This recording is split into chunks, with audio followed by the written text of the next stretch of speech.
अस्सलाम वालेकुम। Previous lecture में हमने डिस्कस किया था स्ट्रक्चर के लिए से न्यूरॉन्स की कितनी टाइप्स होती हैं, जिसमें हमने मल्टीपोलर न्यूरॉन का डिस्कस किया था, यूनिपोलर और बाइपोलर न्यूरॉन्स के हवाले से। उसके बाद उसकी और स्ट्रक्चर्स का डिस्कस किया था। फिर हमने स्पोर्टिंग सेल्स में ग्लियल सेल्स का डिस्कस किया था। आज हम डिस्कस करेंगे सबसे पहले शिवान सेल्स के बारे में। शिवान सेल्स जो है वो सबसे मेन कॉन्सेप्ट हमने जो पीछे डिस्कस किया है स्पोर्टिंग सेल्स ग्लियल सेल्स में ओलिगोडेंड्रोसाइट्स का, वो ही काम यहाँ पर शिवान सेल्स का है। मेन थीम क्या है? ओलिगोडेंड्रोसाइट्स जो है वो नर्वस सिस्टम में होते हैं। मैंने पहले भी बताया था कि हमारा जो है ब्रेन और स्पाइनल कॉर्ड वो बनाता है हमारा सेंट्रल नर्वस सिस्टम। और उसके बाद नर्वस सिस्टम की दो मेन डिवीजन्स हैं। एक है सेंट्रल नर्वस सिस्टम जिसमें हमारा ब्रेन और स्पाइनल कॉर्ड आते हैं। दूसरा है पेरिफेरल नर्वस सिस्टम जिसमें बाकी सारा बॉडी के पार्ट्स आते हैं। यानी ब्रेन और स्पाइनल कॉर्ड के अलावा बाकी पूरी बॉडी के पार्ट जो है that is peripheral nervous system. अब ओलिगोडेंड्रोसाइट्स जो हैं वो बुनियादी तौर पर उनका काम है कि वो न्यूरॉन्स के एक्सॉन्स को माइलिनेट करते हैं, माइलिन शीथ बनाते हैं न्यूरॉन्स के एक्सॉन्स पर। यही काम शिवान सेल्स का है, लेकिन पेरिफेरल नर्वस सिस्टम में। ओलिगोडेंड्रोसाइट्स जो हैं वो ये काम करते हैं, माइलिन शीट बनाते हैं एक्सॉन्स के ऊपर सेंट्रल नर्वस सिस्टम में। यहाँ पर ये आप देख सकते हैं बुक में भी। सेंट्रल नर्वस सिस्टम जो है उसमें माइलिनेशन का काम ओलिगोडेंड्रोसाइट्स का है, और जो पेरिफेरल नर्वस सिस्टम है उसमें शिवान सेल्स यही सेम काम करते हैं, एक्सॉन्स को माइलिनेट कर रहे होते हैं। ठीक है जी। अब एक और डिफरेंट है। माइलिन शीथ के हवाले से हमने बात की कि माइलिन शीथ जो है वो सेगमेंट्स की सूरत में होता है, वो यूनिफॉर्म एक लेयर नहीं होती, सेगमेंट्स की सूरत में होता है। हर सेगमेंट जो है उसमें जो खला आता है उसे हम कहते हैं नोड्स ऑफ रैमवियर। हमने प्रीवियस लेक्चर में भी डिस्कस किया, उससे पिछले लेक्चर में भी नोड्स ऑफ रैमवियर का जिक्र आया था। ठीक है।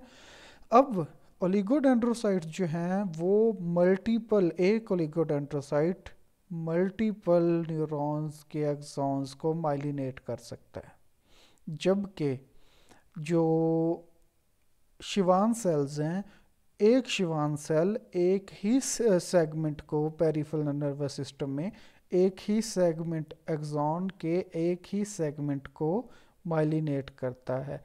एक शिवान सेल बार बार उसके गिर्द लिपट कर उसे माइलिनेशन प्रोवाइड करता है पेरिफेरल नर्वस सिस्टम। ये आप लोगों ने डिफरेंस ज़हन में रखना है कि सेंट्रल नर्वस सिस्टम में ओलिगोडेंड्रोसाइट्स और पेरिफेरल नर्वस सिस्टम में शिवान सेल्स, इनका काम क्या है?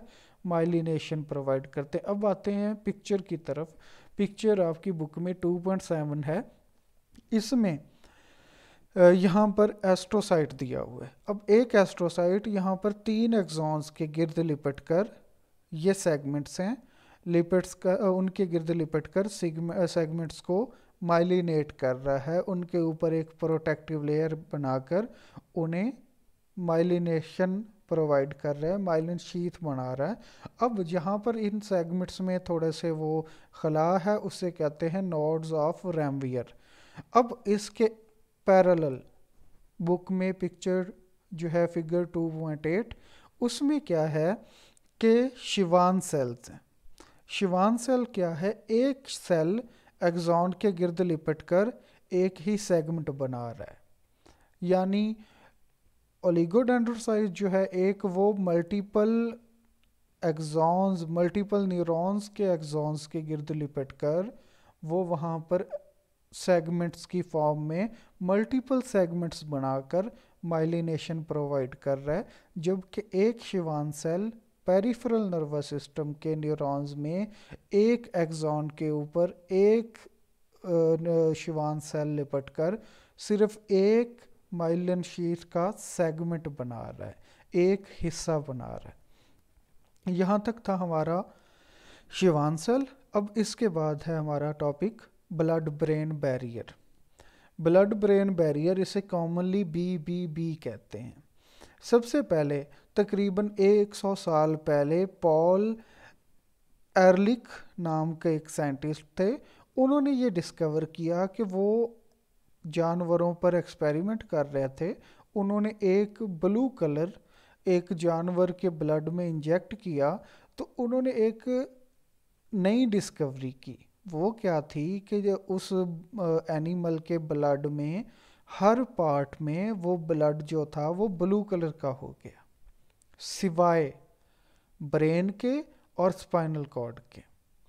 अब इसमें क्या था कि उन्होंने फिर सोचा कि इसका मतलब ये है कि ब्रेन और स्पाइनल कॉर्ड, जो कि हमने अभी भी जिक्र किया कि उसे हम कहते हैं सेंट्रल नर्वस सिस्टम, तो उन्होंने ये सोचा कि इसका मतलब है कि सेंट्रल नर्वस सिस्टम में कोई प्रोटेक्टिव लेयर मौजूद है।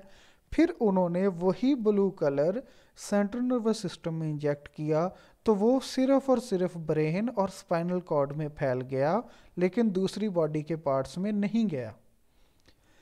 उससे क्या नतीजा निकला कि हमारे जो सेंट्रल नर्वस सिस्टम है उसमें एक बैरियर मौजूद है, जो कि ब्लड के अंदर फ्लूइड्स को, जिस तरह यहाँ पर ब्लू कलर था, उनको वो कंट्रोल कर रहा होता है।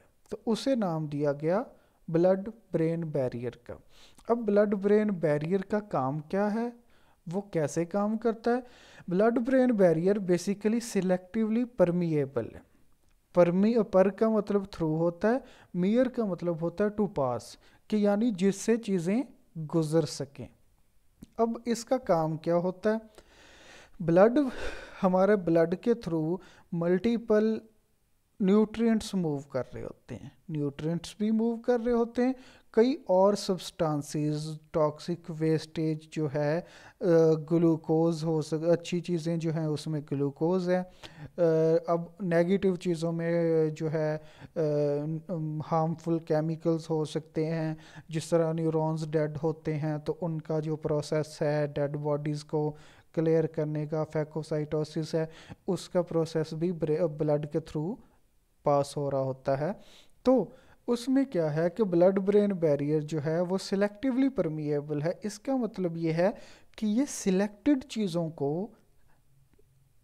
परमिशन देता है गुजरने की, और बाकी चीज़ों को रोक लेता है। जिस तरह हमारे कैंपस में एंटर होते हुए गार्ड्स मौजूद होते हैं जो सिलेक्टेड लोगों को अंदर गुजरने देते हैं, उन सिलेक्टेड लोगों में हमारा यूनिवर्सिटी का स्टाफ है, स्टूडेंट्स हैं। जो आउटसाइडर कोई होगा, जो कैंपस से गैर मुतलका कोई बंदा होगा, उसे गार्ड्स परमिशन नहीं देंगे अंदर जाने की। तो यही काम ब्लड ब्रेन बैरियर कर रहा होता है कि वहाँ पर वो सिलेक्टिवली परमिएबल है कि जो चीज़ें ब्रेन और स्पाइनल कॉर्ड यानी सेंट्रल नर्वस सिस्टम में जानी चाहिए, फ़ायदेमंद है, वो उन्हें जाने की इजाज़त दे रहा होता है। जो नुकसानदेह हैं, जहाँ पर नुकसान का रिस्क मौजूद होता है, वो उन्हें पास होने की परमिशन नहीं दे रहा होता। अब यहाँ पर मेन चीज़ क्या है? ग्लूकोज या इस तरह के अहम, अब ग्लूकोज जो है वो ब्रेन को एनर्जी प्रोवाइड कर रहा होता है, ब्लड के थ्रू गुजरता है, उसे ब्रेन गुजरने की परमिशन दे रहा होता है। जबकि कुछ जो है हार्मफुल या टॉक्सिक मटेरियल्स जो हैं वो भी ब्लड के थ्रू, ब्रेन और स्पाइनल कॉर्ड के थ्रू वो वहाँ से बैक आ रहे होते हैं बॉडी में। फॉर एग्ज़ाम्पल, इस चीज़ को आप, शायद ये आपको थोड़ी सी कंफ्यूज करे कि टॉक्सिक वेस्टेज या इस तरह के हार्मफुल केमिकल्स ब्रेन और स्पाइनल कॉर्ड से बैक टू बॉडी कैसे आ रहे होते हैं। फॉर एग्ज़ाम्पल, सबसे अहम एक पॉइंट है, हमारा ब्रेन फैट का बना हुआ है। फैट जो है, blood brain barrier fat soluble जो भी चीज़ें होंगी, जिस तरह ग्लूकोज है फैट सॉल्यूबल है, फैट सॉल्यूबल जो भी चीज़ें होंगी वो ब्लड ब्रेन बैरियर से नॉर्मली इजीली गुजर जाती हैं। अब कई दफ़ा ऐसी चीज़ें होती हैं, जिस तरह कोई भी ड्रग है, कोई भी नशावर चीज़ है, वो इजीली, वो बेसिकली होती है फैट सॉल्यूबल, तो वो ब्लड ब्रेन बैरियर को पास कर जाती हैं। अब खुदा न खास्ता किसी ने कोई खाना जो है वो ख़राब था, तो वो भी ब्लड ब्रेन बैरियर से कुछ केसेस में उसके मॉलिक्यूल्स पास हो जाते हैं। वो हम आगे थोड़ा सा अभी डिस्कस करते हैं वो वहाँ पे क्या सीन होता है। अब जो भी नशावर ड्रग है, फॉर एग्जांपल अल्कोहल है, तो अल्कोहल एक एक्सट्रीमली फैट कंटेंट है, यानी वो उसमें हाई लेवल फैट मौजूद होती है। और फैट जो है वो फैट सॉल्यूबल जो भी चीज़ होगी वो ब्लड ब्रेन बैरियर को क्रॉस कर सकती है लिमिटेड मिकदार में या काफ़ी मिकदार में भी, डिपेंड कर रहा होता है ड्रग टू ड्रग या कोई क्या चीज़ है उस पे वो डिपेंड कर रहा होता है। अब जिस तरह अल्कोहल की एग्जांपल है, तो वो जब फैट सॉल्यूबल, वो है ही फैट, तो वो ब्लड ब्रेन बैरियर को क्रॉस करेगी तो ब्रेन तक पहुंचेगी, सेंट्रल नर्वस सिस्टम में पहुंचेगी, वो ब्रेन को डैमेज कर सकती है, नुकसान देती है। इसलिए उसके इफ़ेक्ट्स वो ख़तरनाक आ रहे होते हैं क्योंकि वो ब्रेन पे इफ़ेक्ट कर रही होती है। अब जो चीज़ ब्रेन तक चली गई है उसको भी बाकायदा बॉडी ने सफाई करनी है, उसे ब्रेन से वापस लाना है। तो वो वापस इसी वजह से टॉक्सिक मटेरियल्स जो हैं वो ट्रांसपोर्ट हो रहे होते हैं, वापस भी आ रहे होते हैं ब्लड ब्रेन बैरियर के through central nervous system, brain और स्पाइनल कॉर्ड से दूसरी बॉडी में। वहाँ पर वो आकर फिर वो जाता है लीवर में, और लीवर के थ्रू वो ऑक्सीडेशन के प्रोसेस से वाटर और अदर केमिकल्स में वो होगा, और फिर वो यूरिनेशन या और जो सोर्सेज हैं, इवन लंग्स है, उनके थ्रू सांस के ज़रिए या यूरिनेशन के ज़रिए वो बॉडी से खारिज हो जाएंगे। तो वो जो केमिकल्स ब्रेन तक पहुँचे हैं उन्हें डिस्ट्रॉय करने का काम रिवर्स प्रोसेस में भी ब्लड ब्रेन बैरियर उन्हें परमिट कर रहा होता है। अब ब्लड ब्रेन बैरियर में एक सबसे अहम पॉइंट है कि ये हर जगह पर सेम नहीं है। सेम मीन्स कि इसकी स्ट्रेंथ हर जगह पर यूनिफॉर्म या एक जैसी नहीं है। कुछ जगहों पर ब्लड ब्रेन बैरियर ज़्यादा स्ट्रिक्टली काम कर रहा होता है, कुछ जगहों पर वो थोड़ा लिमिटेशन में काम कर रहा होता है। अब यहाँ पर एक एरिया आता है ब्लड ब्रेन बैरियर में जिसे कहते हैं एरिया पोस्ट्रीमा। ये वो एरिया है जो वॉमिटिंग को कंट्रोल कर रहा होता है। इस एरिया पे आकर ब्लड ब्रेन बैरियर काफ़ी वीक है। उससे होता क्या है कि वहाँ से न्यूट्रिएंट्स, वहाँ से जो केमिकल्स वगैरह हैं वो पास आउट कर सकते हैं ब्लड ब्रेन बैरियर को।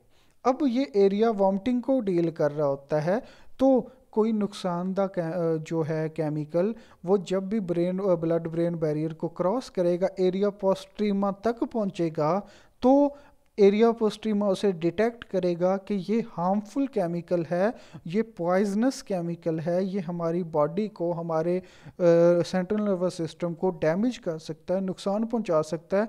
तो वो उसे एज पॉइजन डिटेक्ट करके फौरन बॉडी को वॉमिटिंग का ऑर्डर देगा। तो उससे हम वॉमिटिंग करेंगे जिससे क्या होगा कि वो केमिकल हमारे बॉडी से निकल जाएगा। इसकी मिसाल ये है कि हम खाना खाते हैं, खाना हमारे स्टमक में पहुंचता है, तो उसके बाद क्या होता है, स्टमक में जाने के बाद वो ब्लड में न्यूट्रिएंट्स शामिल हो जाते हैं।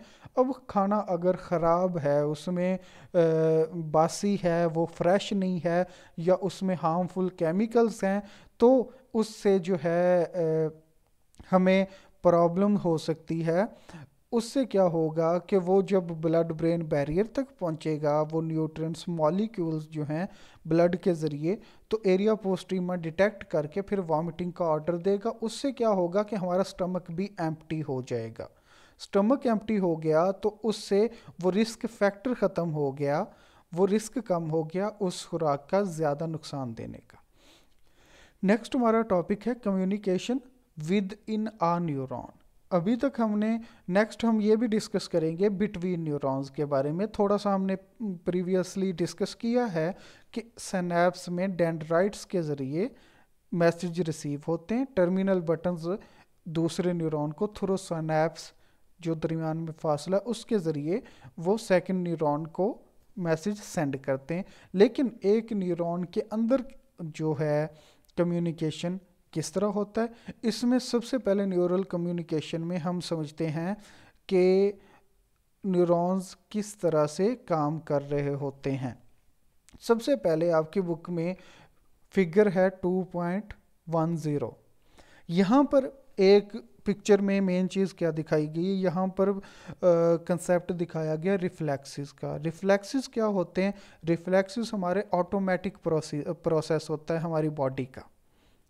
ऑटोमेटिक किस तरह से? फॉर एग्जांपल आपका हाथ किसी गर्म चीज़ को टच करता है तो आपके जो है नॉलेज में आए बगैर, आप के कॉन्शियसनेस में आए बगैर आपका हाथ ऑटोमेटिकली बहुत तेज़ी से वापस आ जाता है, उस चीज़ से दूर हो जाता है। इसे रिफ्लेक्स कहते हैं। आप कहीं जा रहे हैं, आपके सामने आगे रस्सी पड़ी हुई है, आपको अचानक लगता है कि ये सांप है, तो आप बहुत तेज़ी से जंप कर जाते हैं, जबकि आप बाद में देखते हैं कि ये हुआ क्या था। बाद में आपको समझ आती है कि ये चीज़ तो, ये रस्सी पड़ी थी, मुझे लगा था सांप है, लेकिन आपकी बॉडी ऑटोमेटिकली वहाँ पर रिस्पॉन्ड कर जाती है। तो इन्हें रिफ्लेक्सेस कहते हैं। रिफ्लेक्सेस बेसिकली कंट्रोल होते हैं हमारे स्पाइनल कॉर्ड से। अब कम्युनिकेशन में क्या है? कम्युनिकेशन में यह है कि हमारे सेंसरी न्यूरॉन ने, जब हमारी बॉडी, हमारा हाथ किसी गर्म मटेरियल से, जिस तरह इस्त्री है, उससे टच हुआ, तो हमारी बॉडी में क्या प्रोसेस हुआ? 3 न्यूरॉन्स के हमने बात की। 3 टाइप्स होते हैं फंक्शंस के हवाले से: सेंसरी न्यूरॉन्स, मोटर न्यूरॉन्स और इंटर न्यूरॉन्स। हुआ क्या कि जब हमारा हाथ गर्म इस्त्री से टच करता है तो फ़ौरन सेंसरी न्यूरॉन्स वो मैसेज भेजते हैं ब्रेन की तरफ। अब कई मैसेजेस ऐसे होते हैं जो, जिन पे रिस्पॉन्ड करना बड़ा ज़रूरी होता है, इमीडिएट होता है, वक्ती फौरी तौर पर रिस्पॉन्ड करना होता है। तो वो मैसेज जो हैं, इस तरह के अर्जेंट मैसेजेस, वो डायरेक्ट स्पाइनल कॉर्ड, ब्रेन तक पहुंचने में थोड़ा सा रिएक्शन स्लो हो सकता है, लेट हो सकता है, तो वो फ़ौरन वो पहुंचता है। यहाँ पर फिगर में भी दिखाया गया है, वो फ़ौरन पहुंचता है स्पाइनल कॉर्ड तक। स्पाइनल कॉर्ड में वो फिर मैसेज डिटेक्ट होकर कि यहाँ पर ख़तरा है, यहाँ पर हाथ जल सकता है, आपको नुकसान हो सकता है, तो वो मैसेज फ़ौरन सेंसरी न्यूरॉन के बाद वो इंटर न्यूरॉन के पास जाते हैं। वो इंटर न्यूरॉन्स को एक्टिव करता है। इंटर न्यूरॉन्स फिर फ़ौरन एक्टिव हो के वो मैसेज आगे भेजते हैं मोटर न्यूरॉन्स की तरफ। मोटर न्यूरॉन्स मसल्स को एनर्जी देते हैं और फ़ौरन हमारा हाथ वापस पहुंच जाता है। यहाँ पर 2 चीज़ें हमें देखने में, समझने को आई। एक है इनहिबिशन और एक है एक्साइटेशन।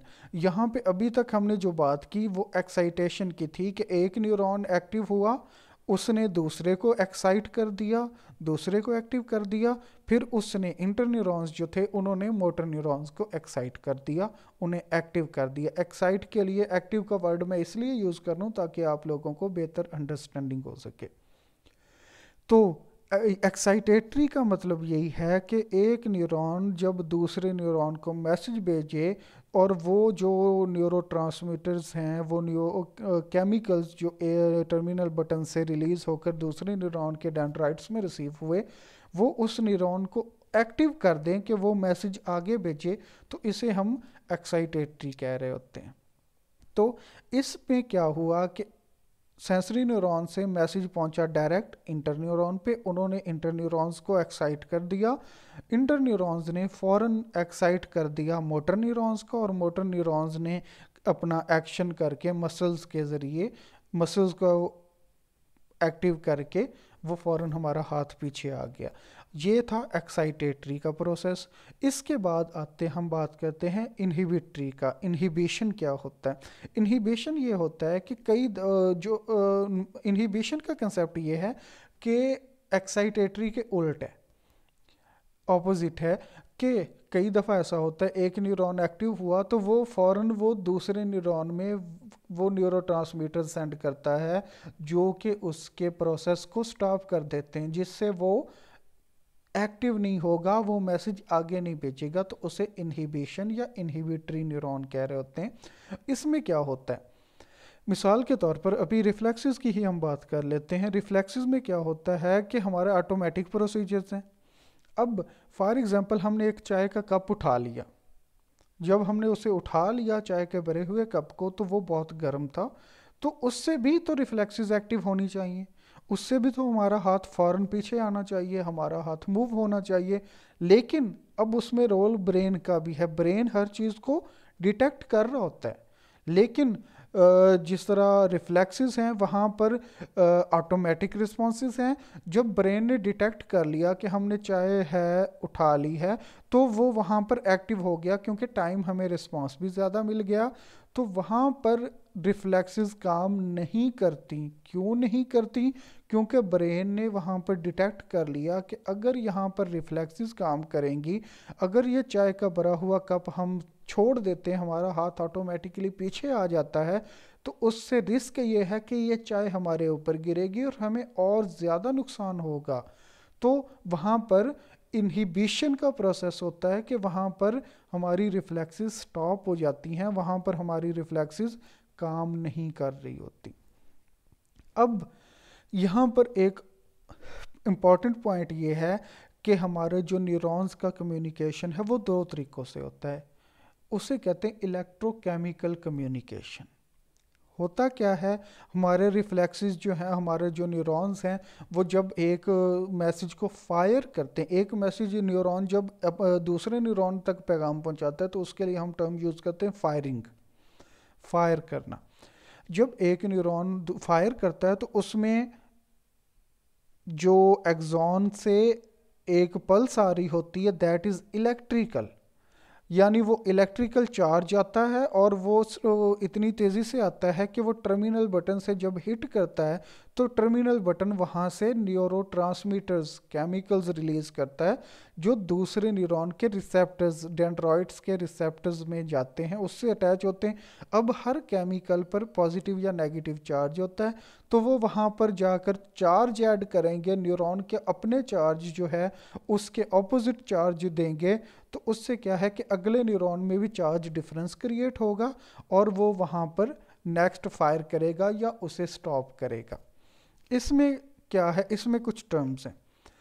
हुआ क्या कि एक एक्सपेरिमेंट किया गया, उसमें क्या था कि एक फिश है जिसे स्क्विड कहते हैं। ये आपकी बुक में पेज नंबर 39 पर इसकी पिक्चर भी है, जायंट स्क्विड की।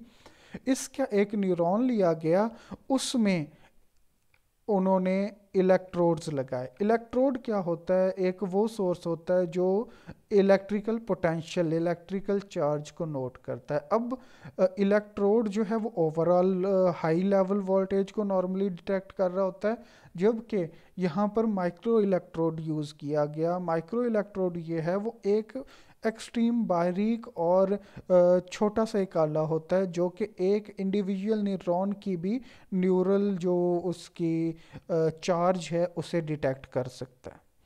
अब उसे माइक्रो इलेक्ट्रोड को जो है अटैच किया गया उस स्क्विड के एक्सॉन के साथ। तो वहाँ पर अब वो जो माइक्रो इलेक्ट्रोड है उसे अटैच किया गया एक ऑसिलोस्कोप के साथ। ऑसिलोस्कोप एक लेबॉर्ट्री इंस्ट्रूमेंट होता है जो कि डिस्प्ले करता है वोल्टेज को, ग्राफ को टाइम के हिसाब से एक स्क्रीन के ऊपर। जिस तरह हमारे पास ईसीजी होती है, वो भी जो हमारे हार्ट की एक्टिविटी है उसे ग्राफ की सूरत में शो कर रही होती है। ऑसिलोस्कोप भी बेसिकली उसी तरह का है कि बहुत स्मॉल क्वांटिटी ऑफ चार्ज को भी वो एक स्क्रीन पर ग्राफ की सूरत में शो कर रहा होता है। अब जब उस एक्सॉन में न्यूरॉन का जो न्यूरॉन जो स्क्विड का था उसके एक्सॉन में माइक्रो इलेक्ट्रोड अटैच किया गया, तो उससे में जो ऑसिलोस्कोप ने रीडिंग शो की, that was -70 milli volts. -70 milli volt उस न्यूरॉन के अंदर चार्ज मौजूद था, उस एक्सॉन के अंदर। उसे हम कहते हैं रेस्टिंग पोटेंशियल, कि कोई भी न्यूरॉन जब रेस्टिंग पोटेंशियल में होगा तो उसके अंदर -70 मिली वोल्ट्स का वोल्टेज या करंट मौजूद होगा। उसके बाद क्या है, इसे हम मेम्ब्रेन पोटेंशियल भी कहते हैं। पोटेंशियल जो है वो एनर्जी के सोर्स को वो जो है उसे जाहिर कर रही होती है। तो यहाँ पर इलेक्ट्रिकल एनर्जी है, तो वहाँ पर भी हम पोटेंशियल की टर्म यूज़ करते हैं। अब वहाँ पर ऑसिलोस्कोप आ गया। यहाँ पर आपकी बुक में पिक्चर फिगर 2.12 में ये सारा प्रोसेस दिखाया गया है। यहाँ पर एक जॉइंट स्क्विड का एक्सॉन है, उसके अंदर उन्होंने माइक्रो इलेक्ट्रोड अटैच किया है और जो वोल्ट मीटर है या ऑसिलोस्कोप है उसके ज़रिए वो चार्ज डिटेक्ट कर रहा होता है।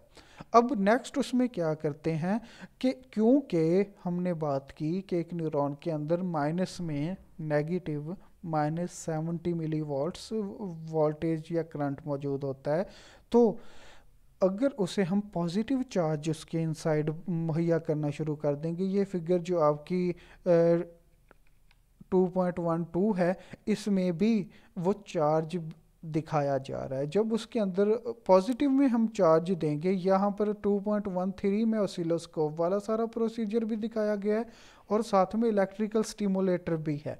इलेक्ट्रिकल स्टिमुलेटर ये है कि वो आहिस्ता आहिस्ता हम उसके ज़रिए उसमें ऑपोजिट करंट ऐड कर सकते हैं।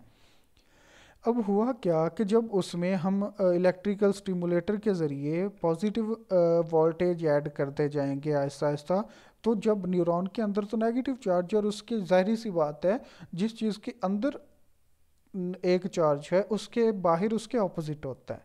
अंदर उसके नेगेटिव चार्ज होता है तो बाहर पॉजिटिव चार्ज है, और पॉजिटिव चार्ज भी इक्वल होता है, सेम होता है।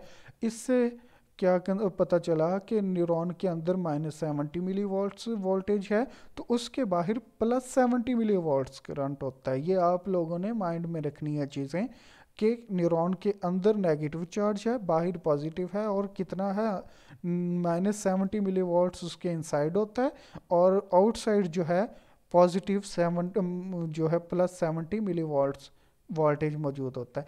अब इलेक्ट्रिकल स्टिमुलेटर के थ्रू उसके अंदर पॉजिटिव चार्ज ऐसा ऐसा ऐड करते जाएंगे तो उसे हम टर्म यूज़ करते हैं डीपोलराइजेशन, क्योंकि उसका जो पोल था बाहर और नेगेटिव का एक सीक्वेंस बना हुआ था वो हमने डिस्टर्ब करना शुरू कर दिया आहिस्ता आहिस्ता डीपोलराइजेशन के थ्रू।